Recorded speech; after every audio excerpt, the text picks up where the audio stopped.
থেকে কেজি দরে নষ্ট মোবাইল কিনে তার ভেতরে থাকা 24 ক্যারেটের গোল্ড বের করে নিজের জীবন পাল্টে দিয়েছে পাকিস্তানি যুবক ফরাজি। পুরনো আমলের সকল মোবাইল ফোনের সার্কিটে নির্দিষ্ট পরিমাণ গোল্ডের ব্যবহার হতো, আর চালাক যুবক ফরাজি খুব ভালো করে জানে এই নষ্ট মোবাইলগুলোকে আগুনে পুড়িয়ে তার সার্কিটের ভেতরে থাকা সকল মেটাল কম্পোনেন্টকে উত্তপ্ত আগুনে গলিয়ে এর ভেতর থেকে স্বর্ণকে 8-10টি ধাপে কিভাবে বের করতে হবে সে জ্ঞান ফরাজি জানে। আর এই একটা প্রসেস জানার কারণে এখন ফরাজি মাসে 15 লক্ষ টাকা উপার্জন করে। ফরাজি দাবি করেছে প্রতি 1 মণ সার্কিট থেকে 4 ভরি স্বর্ণ সে পেয়ে যায়। শুরুতে দেখতে পাচ্ছেন ফরাজির ছোট ভাই ফরহাদ, সে মূলত মোবাইল ফোনগুলোর ভেতর থেকে যে নির্ধারিত সার্কিটের মধ্যে গোল্ড রয়েছে সেই সার্কিটটাকে আলাদা একটা পাত্রে জমা করছে। যেহেতু এটা পাকিস্তান তাই এখানের প্রত্যেকটা যন্ত্রই ট্রেডিশনাল। দেখতে পাচ্ছেন একটা ট্রেডিশনাল গ্রাইন্ডারের মধ্যে সবগুলো সার্কিটকে রেখে তীব্র বেগে ভিডিওটি দেখার জন্য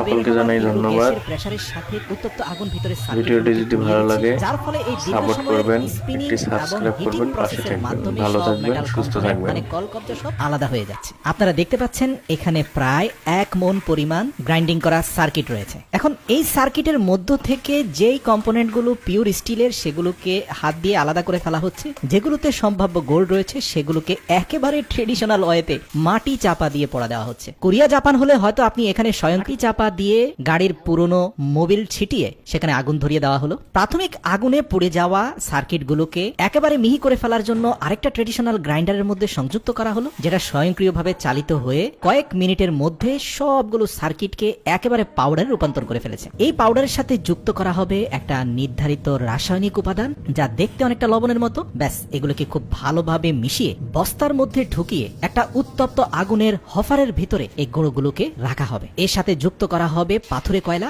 সর্বশেষ ঢাকনা দিয়ে স্বয়ংক্রিয় হপার মেশিনটা চালু দেওয়া হবে, যার ঘূর্ণয়নের ফলে তীব্র বাতাসের বেগ এবং জ্বলন্ত পাথুরে কয়লা মিলেমিশে এখানকার তাপমাত্রা অত্যাধিক মাত্রায় বেড়ে যায়, যার ফলে এই হপারের ভিতরে থাকা সব উপাদান একদম পানির মতো গলে যায়। 7-8 ঘন্টার দীর্ঘ কুকিং এর পরে এগুলোকে একটা আয়রন ডিভাইসের মাধ্যমে বের করা হয়। আপনারা দেখতে পাচ্ছেন কি পরিমাণ উত্তপ্ত হয়ে আছে। ব্যাস এগুলোকে এবার মাটির মধ্যে ঢেলে এর উপরে থাকা কালো ময়লা আবর্জনাগুলো যখন ভেসে উঠবে ধাপে ধাপে সেগুলোকে উঠিয়ে ফেলা হবে। এই যে আপনারা দেখতে পাচ্ছেন যে একটা লোহার রড দিয়ে টেনে ময়লাগুলোকে ফেলে দেওয়া হচ্ছে। আর আপনারা জানেন মেটালের সাথে অন্যান্য উপাদান সহ সব যখন গলিয়ে ফেলা হয় মেটাল কম্পোনেন্ট নিচে পড়ে যায় আর ময়লা আবর্জনাগুলো উপরে ভেসে আসে। তো যাই হোক, পানি ছিটিয়ে বেশ কয়েকটি ধাপের পরে একটা শক্তপোক্ত ধাতব উপাদান পাওয়া গেল যা সার্কিট থেকে বের হয়েছে। প্রিয় দর্শক, মনে রাখতে হবে এর ভেতরে কিন্তু গোল্ডের উপাদানও রয়েছে। এবার লোহার কড়াইয়ের মতো বেঁচে থাকা এই লৌহ দণ্ডটাকে আবারও ট্রেডিশনাল ওয়েতে কয়লা ছিটিয়ে আগুন ধরিয়ে হোপারের মাধ্যমে তীব্র বাতাসের প্রবাহ সৃষ্টি করে এটাকে চতুর্থ ধাপের মতো আবারও গলানো হয়েছে। আর একজন ব্যক্তি দূর থেকে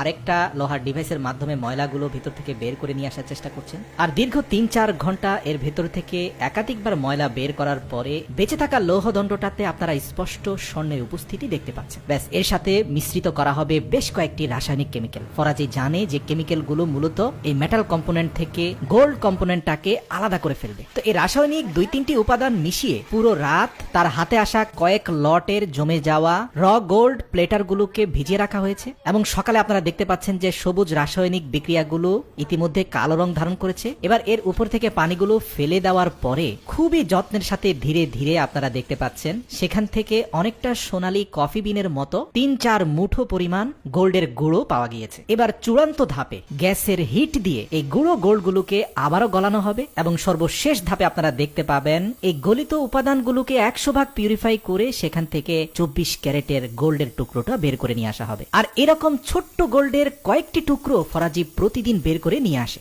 সত্যি বলতে ইচ্ছে থাকলে আল্লাহ তাআলা মানুষকে কত জায়গা থেকে রিজিক দিতে পারেন তা এই প্রসেস না দেখলে আমি নিজে উপলব্ধি করতে পারতাম না। মানুষের জন্য পুরো দুনিয়ার জমিনে রিজিক ছড়িয়ে ছিটিয়ে রয়েছে, তবে তা পেতে আপনাকে অনুসন্ধানী চোখ রাখতে হবে।